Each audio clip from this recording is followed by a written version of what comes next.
Monsieur Tétrault, bonjour. Bonjour. Bonjour, conférence de presse cet après-midi. Parlez-nous de cette conférence de presse que vous avez annoncée aujourd'hui. Oui, en fait, aujourd'hui, ce qu'on présentait, c'était la plateforme locale pour le comté de Johnson du Parti québécois. Alors, c'est important de dire que pendant l'été, on a pris le temps de vraiment faire le tour du comté, d'aller consulter des gens, des agriculteurs, des décideurs, des élus, et on a été vraiment à l'écoute de toutes les préoccupations des gens, de toutes celles qu'on a pu recueillir sur le terrain. On a pris le temps vraiment.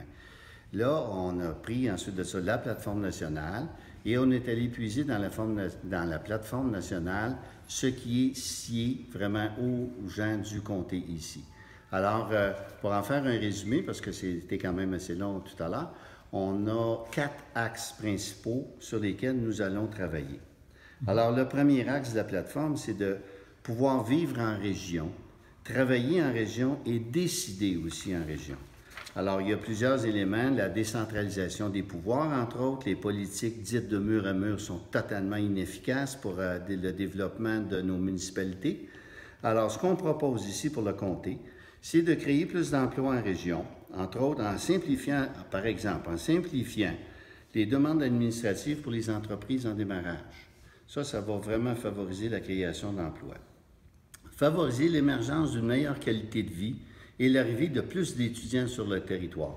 On pourrait par exemple ajouter un pavillon à l'UQTR. On peut aussi développer des nouveaux programmes au Cégep sur les nouvelles technologies. C'est l'avenir, ça. On peut apporter des solutions aux pénuries de main-d'œuvre. Par exemple, en harmonisant le transport interurbain entre les municipalités, harmoniser le transport avec les horaires de travail, développer des technologies pour faire le transport intermunicipal. Le deuxième axe de notre plateforme, il faut développer des activités économiques durables et de qualité. Bon, ça veut dire qu'il faut absolument que les choses importantes deviennent des incontournables. Adopter des méthodes de production puis de commerce responsables. Favoriser l'éclosion puis le maintien d'entreprises en ce sens. Ça devient des choses incontournables.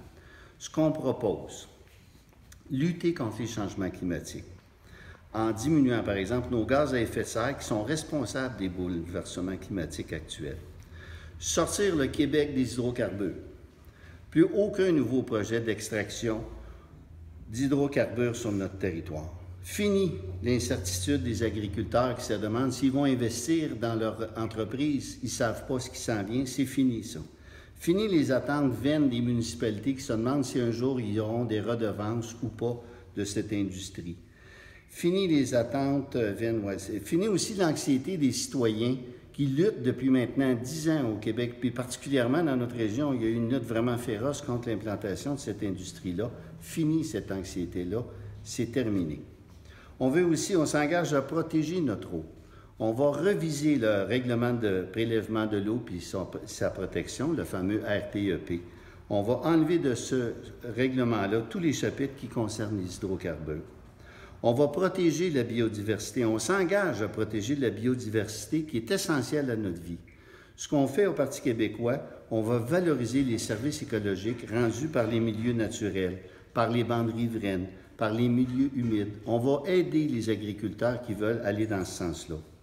On s'engage aussi à affirmer nos compétences en matière environnementale. On va demander à la Commission de la protection du territoire agricole de modifier certaines de leurs règlements qui font en sorte que les municipalités ne peuvent pas se développer harmonieusement. Le troisième axe, la reconnaissance de l'apport du secteur communautaire. Vous savez, depuis plusieurs années, les organismes communautaires sont maintenant les arrière-gardes de notre système de santé et d'éducation. Les services offerts, notamment santé mentale, sensibilisation auprès de la population, etc. Ce qu'on propose dans ça, nous, dans la région, on va contribuer à hausser le salaire minimum à 15 $ l'heure d'ici 2022, rehausser le financement de la mission des organismes d'action communautaire autonomes, revoir les mécanismes d'indexation, mettre en place un programme d'acquisition et de rénovation d'immeubles à vocation collective. Ces gens-là, souvent, sont propriétaires et ont de la difficulté à arriver. La création d'un programme d'assurance collective, la création d'une mutuelle de prévention en santé et en sécurité du travail. et finalement contribuer au financement d'une campagne de formation et de promotion en région pour un régime de retraite des groupes communautaires et des femmes. Dernier axe, priorisation du maintien à domicile et des soins à domicile. Aujourd'hui, les services de santé en institution souvent ne constituent pas la meilleure façon pour les personnes âgées ou celles qui éprouvent des problèmes de mobilité. Alors, ce que nous proposons, augmenter le soutien à domicile. Le Parti québécois s'est engagé pour au moins 100 millions par année pendant 5 ans. Étendre le réseau public de services à domicile, en s'appuyant aussi sur les entreprises d'économie sociale. Bonifier le programme d'adaptation de domicile, vous savez, installer des rampes d'accès et améliorer les délais de traitement de ces demandes-là. Ça prend un temps de fou. Mettre en place une politique pour les proches aidants qui va contenir 8 heures de répit par semaine. Ça, c'est extraordinaire. Étendre le programme d'appel automatisé à l'ensemble de notre territoire. Soutenir l'achat de matériel technologique. Assurer un soutien adéquat au transport des personnes vers les centres de jour.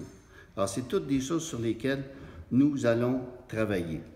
Parmi les points qui sont contenus dans cette plateforme qui est très généreuse et très large, il y en a particulièrement sur lesquels on va travailler. La mise à niveau haute vitesse d'Internet partout sur le territoire. Tout le monde nous le dit, c'est flagrant, on a un problème. L'assouplissement de la loi sur la protection du territoire agricole. La défense des plans conjoints en agriculture. C'est d'actualité, là. Les agriculteurs sont sur le qui-vive. Le développement de fermes biologiques, l'implantation de CPE aux endroits requis, l'amélioration du transport collectif et actif, la bicyclette, les pistes cyclables, etc. Le développement d'outils pour la mobilité intermunicipale, le développement et le maintien de services de proximité, finalement, la mise à niveau des sommes dévolues au maintien des routes secondaires. Alors, le 1er octobre, pensez-y, le programme du Parti québécois, sérieusement, c'est le meilleur choix. Excellent.